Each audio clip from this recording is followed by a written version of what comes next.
Alright, next up is Night and Day, and this is of course the newest movie with former box office heavyweight Tom Cruise. He stars alongside Cameron Diaz. Now, if any of you are fans of Tom Cruise's action films, would be thrilled to see him back in this film, back in the genre, as he is really energetic and charming here. Now, of course, Cruise plays Roy Miller. He's just a charming, dashing fellow with, I guess you could say, skills. And we don't really know if he's a good guy or a bad guy posing as a good guy posing as a bad guy, yada, yada, yada, yada. We are introduced to him acting all cool and suave at the airport as he, he meets up with Cameron Diaz's character of June Havens. Now, she seems to, the oh-so-average, klutzy, blonde, yada, yada, yada, that this type of film has really just thrown on us for so many times. And for someone with Cameron Diaz's talents, it's just really out of her element here. Now, of course, it bumps into her seemingly by mistake, but is it really? And then they board the plane with each other, and you're thinking, Bill, are you reviewing Red Eye right now? No, this is not Red Eye, trust me. But anyway, there's some super spy stuff afoot with Miller being watched by some guys who are government agents. It seems as that June wasn't going to be able to get on the full flight, but the agents assume something is up between her and Roy, and that it's not happenstance that they bumped into each other twice. Last minute, she gets on the plane and Roy is not too happy about it. Turns out the plane is almost empty and apparently it was booked up. Now, of course, we've seen this sort of premise, I guess you could say, with, you're thinking, okay, there's going to be another spy movie like Mr. and Mrs. Smith, or the recent abomination known as Killers with Ashton Kutcher and Katherine Heigl.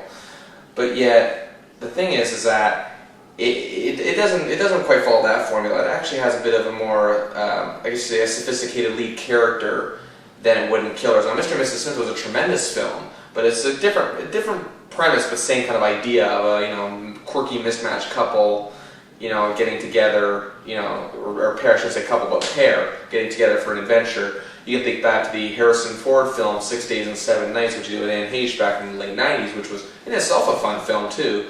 And again, much like this film, it wasn't anything overly clever or smart, but it was enjoyable. Now, okay, back to what I was saying.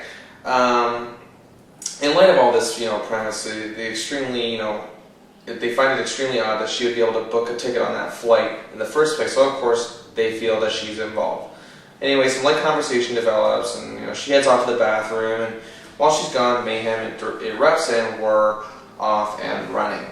Now, Cruise is his usual charming self, as he can be so well in these action films. It's nice to see Tom Cruise having fun on screen again, as something just seems to be so uptight about him ever since the whole Scientology scandal or whatever about him broke out, that whole stupid tirade on what's his face, Lauer, and the whole Katie Holmes incident on Oprah. It seems like Cruise has had a tough time recovering from all this. That said, however, I think Tom Cruise still has a great film left in him. I think he's a really good actor. I don't care what anybody says. Maybe he's hit a slump. That's okay. It happens to the best of them. I think this is a sign of him coming back.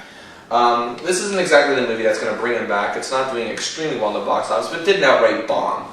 I also think that he also, can just like to have fun doing movies again. Whether he wants to do serious or action like this, or even comedy. I'd love to see Cruise do a comedy.